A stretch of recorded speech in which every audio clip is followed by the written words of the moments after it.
again. Stephen Curry joins the show as he has so many times throughout their playoff runs through these years. And Steph, you guys, man, you've had parades, you've won titles. But a night like tonight, when you're down 6 and that building is ready to celebrate its own title and you guys punch your way off the ropes the way you did, how do you describe the satisfaction of what you all were able to accomplish just a few moments ago? It's hard to put into words right now. I mean, we're going through a lot in our locker room, and just an overall emotional roller coaster of seeing your brother KD go down, and just the look on his face, and trying to be there for him, and all the while having to play a basketball game. It puts everything into perspective, really. Just how fortunate we are just to be, out there, hooping like that, and to be on the stage, and no matter how many shots you miss, whatever the case is down the stretch, just enjoy playing basketball. I think that's what we kind of tapped into. After Kawhi went crazy, we just, buckled in and did whatever we had to do to stay alive, and obviously we're celebrating and enjoying this win. We got to regroup for Game 6, but right now it's just about KD and looking out for him. I appreciate that, Steph, because we heard your GM Bob Myers just moments ago, and I mean he was moved by the emotion, and it's clear you are as well. I mean, was it? He went through so much to be back out there, and he loves to play so much. Was this just the kind of thing where just to see him go down under those types of circumstances after the way he played, did that just magnify this? I mean, I'm trying to grasp the emotions, but obviously we can't because we're not where you are. So how the source of them, they come from where? I mean, I don't know. Like you said, he's been through so much in his last 30 whatever days, and he did everything in his power to, go out and give us what he had. And, as soon as, he gets hurt, it all kind of comes crashing down. And right. At the end of the day, I mean, like you said, everybody was on board for him to play and to try to give us, again, what he had. And, I mean, somewhere deep in your gut, I don't even know what the word is. We're just looking out for him and want to be there for him as a human being, as a friend, as a teammate, as he recovers through this one. Understand. And look, you honor your teammate the best way you can, which is by playing like maniacs yourselves there in those last few minutes, which gets you a chance to go back home and get you a chance to play again in the building where so much history has been made together. What do you do in the hours between now and then to take this deep breath and get yourself the focus that's required to earn a trip back to Toronto? I don't know. I mean, being back home will hopefully give us a little boost of energy, and hopefully, our crowd will be into it. We've been talking about Oracle closing it down. We obviously have one game left in that building, and it's going to be a dogfight for 40 minutes. We have to be locked in, emotionally, mentally, physically, and just give ourselves a chance. And whatever it's going to take, we obviously know there's going to be guys who are going to need to step up once again and going to be, called on to play big minutes for us. Just everybody's got to be ready and just compete, man. That's what we do. Understood, and we saw that again tonight. We've talked a bunch through the years in situations like this where you've won, and there's an understandable joy. And I get tonight why it's tempered, Steph, but it feels like this is so heavy, that this is so much that you guys are dealing with. I mean, is this the kind of thing that you guys can let go of? Can you guys let go of this pain you feel for your brother and your teammate and do your jobs? I mean, we have to. As tough as of a challenge it is, we have to. We have no choice. This is, the hand that we've been dealt, and at the end of the day, like you said, it's just basketball. Yep. We put so much time and effort and work into it, and we do it as a collective, and we enjoy the highs and the lows. But we're gonna have to tap into something, special, for Game 6, where we know who's going to be out there, and we know how tall of a task it is, and we just got to get it done. So we're going to have to really feed off our crowd, because we gave ourselves a chance to be in that atmosphere one more time, and it's going to be special. You earned that right. And listen, given tonight and given all that your locker room's experiencing, I sincerely appreciate your time to come and sit down and visit with us. And safe trip home, and we'll talk again. All right, Steph? Appreciate it. Yep, you got it. That's Stephen Curry. This is pretty remarkable. In the last 20 seasons, you see the record there for teams when trailed by 6 with 3 to go in a game. 3-92. And this is just the 3-92 tells part of the story. You trail by 6 against a team and against a player who's like a dump truck going downhill. Come on, welcome back in, man. Congratulations. Tim Legler and I were just showing what went on late. I said to Doris Burke, I'm awed by the competitive spirit that your group possesses down 6. How do you guys punch your way off the ropes? Thanks for having me, first off. But, just never give up. Once, we felt like we had them right where we wanted them, and Kawhi hit a couple big shots, but we weren't going to quit with our season on the line. And, Klay hit a big 3, Steph hit a big 3, and we was able to tie the game up. And then, from that point, it's anybody's game. Sure. Now, a lot of conversation has been about the fact that Kawhi scores 10 in a row. They're going bananas in that building, and then there's a timeout. It seems to me, and I'm sitting a long way away, that helped you guys. Did you feel like it gave you a chance to take a deep breath and sort of get yourselves back together? Absolutely. They had got it going there, and Kawhi had got it going there. And, once we took the time out, we were able to gather ourselves, draw up a play, and, gain our composure back. They really went on a run there, and like you said, that place was going bananas. So, I think that timeout allowed us to settle in and, go back to doing what we were doing before Kawhi went crazy. We've talked a lot throughout your run, throughout different rounds of the playoffs, but this is a chance for them to win a title, and they're about to. And for you guys to land these haymakers late and earn the right to go back home for one last ride in Oracle, a night like tonight in that locker room, what does it mean to a group? I know you've won titles, but what does this night mean? Oh, this night means a lot. We get a chance to continue our quest for a three-peat. With everything going against us, our backs against the wall, an entire arena screaming and yelling, an entire country against us or two. We showed up and we made plays during a big moment. And I don't care how many championships we've won. You feel good about this moment.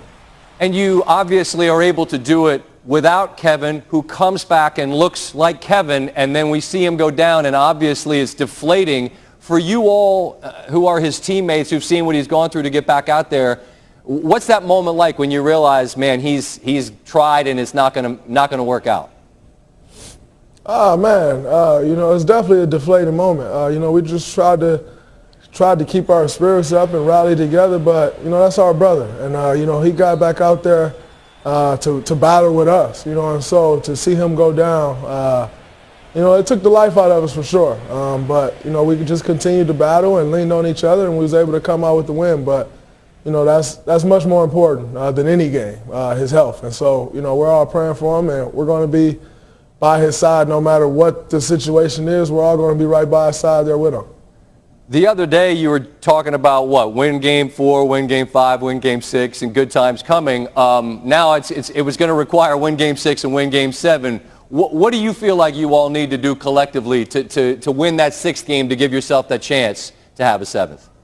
We got to go home and be solid. We got to play our brand of basketball and cut back on some of the turnovers, but really just have great game plan discipline. I know our coaching staff is always going to do a great job of putting us in the best position as possible to succeed, and we got to go out there and leave it all on the line each time we step on the floor for hopefully these next 2 games. Draymond, as always, I appreciate you taking the time to sit down and visit. Congratulations, and we'll see you guys later this week, all right? All right, thanks a lot. Yep, that's Draymond Green. All right. As promised, Bob Myers, the update from Golden State on Kevin Durant. Are we going to go to this now? Okay, here it is. care of the Bay Area media, those people who cover us all the time. So he'll start with an opening statement on KD and take a couple of questions, realizing we're not going to have more answers until tomorrow. So go ahead and start, Bob.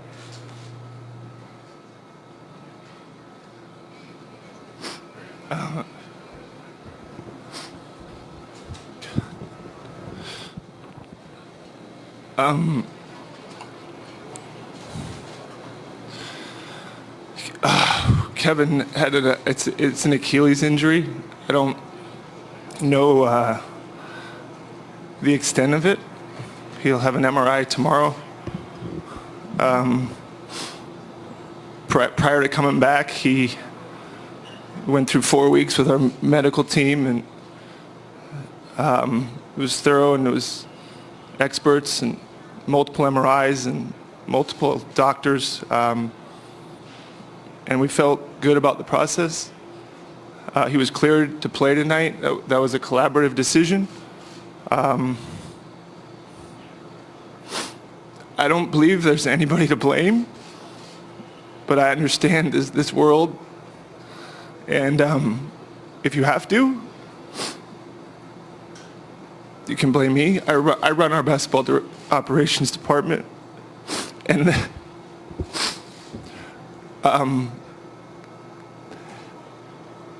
let me tell you something about Kevin Durant. Kevin Durant loves to play basketball, and the people that questioned whether he wanted to get back to this team were wrong. And I'm not here to... He's one of the most misunderstood people. He's a good teammate. He's a good person. It's not fair.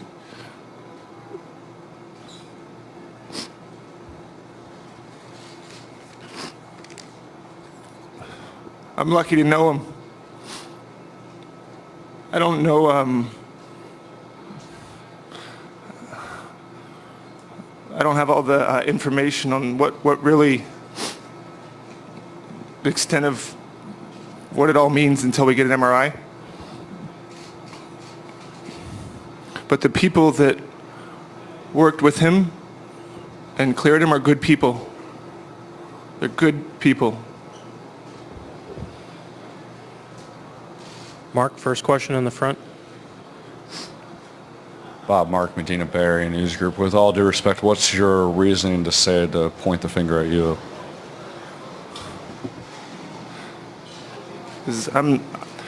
I am the president of basketball.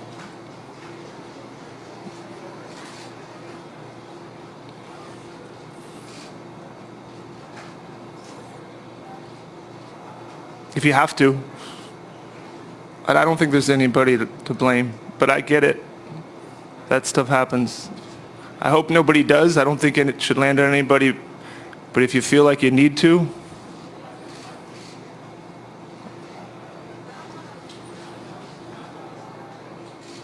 Anything else?